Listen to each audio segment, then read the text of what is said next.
Hello guys, in this video we will study about a chapter of class 11th NCERT which is digestion and absorption. Okay, so digestion and absorption पढ़ने से पहले मैं बता दूं कि digestion क्या होता है. पहले हम ये चीज़ डिस्कस कर लेते हैं कि what is digestion.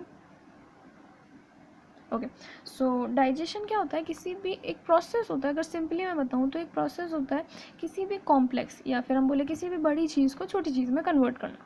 This is a normal definition for understanding. Fine.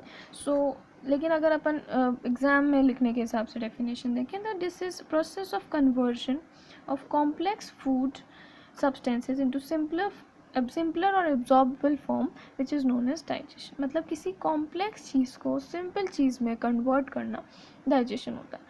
ये जो नोट्स है मैं ये डिस्क्रिप्शन में डाल दूँगी. फाइन. तो ये जो पॉइंट्स हैं ऊपर वाले these are not important for examination purpose, लेकिन फिर भी एक बार थोड़ा ऊपर से मैं आपको बता देती हूँ. Food is a basic requirement of all living organism. Everyone knows that.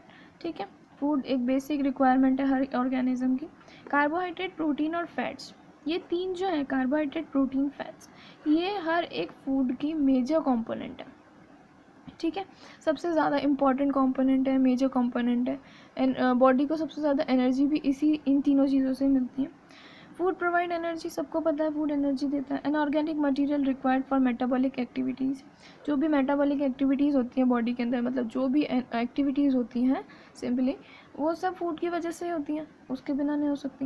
Next, if you talk about water we intake used in metabolic activity and prevent dehydration of body के अंदर जो भी डिहाइड्रेशन हो जाए, अगर अपन पानी ना पिए, डिहाइड्रेशन इस पानी की कमी हो जाए, तो वाटर मेटाबॉलिक एक्टिविटीज़ में भी काम करता है और डिहाइड्रेशन में भी, डिहाइड्रेशन ना हो इससे भी प्रिवेंट करता है.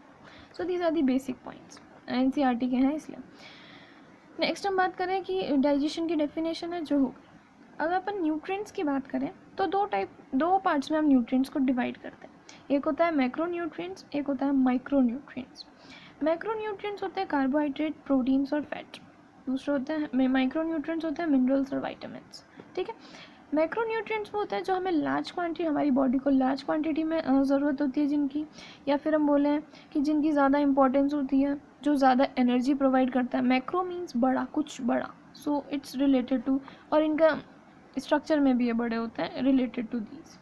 मिनरल्स और वाइटामिन्स की रिक्वायरमेंट होती है, बट ऐसे नहीं हो सकता कि भाई विटामिन नहीं लिया तो एनर्जी नहीं मिली बॉडी को. एक दिन अगर अपन ये मैक्रो न्यूट्रिएंट्स नहीं लें तो it will cause a loss, a big loss.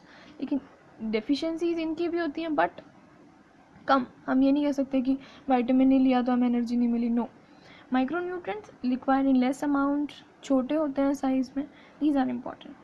सो एक बेसिक होता है कि bio macro molecules. Macro molecules, पहले तो मैक्रो मॉलिक्यूल्स जो हमने समझे, मैक्रो मॉलिक्यूल्स, या फिर हम बोले कि बायो मैक्रो मॉलिक्यूल्स, या बोले कार्बोहाइड्रेट, प्रोटीन, फैट्स को हाइड्रोलाइटिक एंजाइम्स की हेल्प से सिंपलर फॉर्म में कन्वर्ट करना इस डाइजेशन होता है. ठीक है, बायो माइक्रो मॉलिक्यूल्स, ये थोड़ा साइंटिफिक वे में हमने इसे बोला.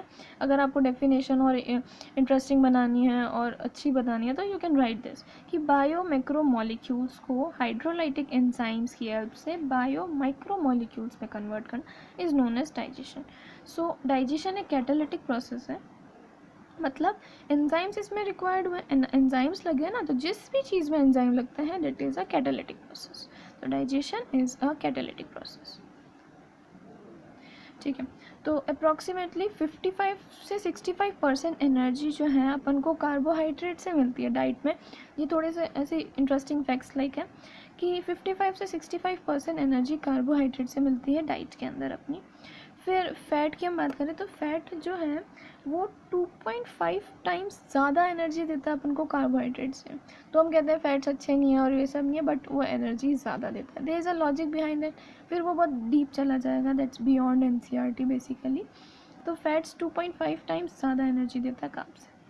अब अपन बात करते हैं डाइजेस्टिव सिस्टम की.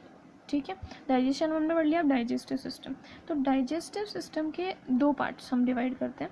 एक तो होता है एलिमेंट्री कैनाल और एक होता है digestive glands.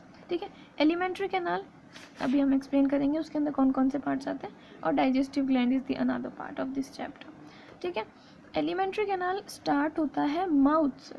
It's a whole canal through which the food passes, जो पूरा फूड हमारा पास होके और एनस के थ्रू निकलता है, तो वो पूरा प्रोसेस है, पार्ट्स है। तो माउथ से शुरू होता है, एनस पे ख़त्म होता है। It goes like this: mouth, buccal cavity, pharynx, esophagus, stomach, small intestine, large intestine, anal canal and then to anus. ये पूरा पार्ट्स होता है, इट्स एलिमेंट्री कैनाल। ये इम्पॉर्टेंट होता है, ये सारे हम एक एक करके हम इसे पढ़ेंगे।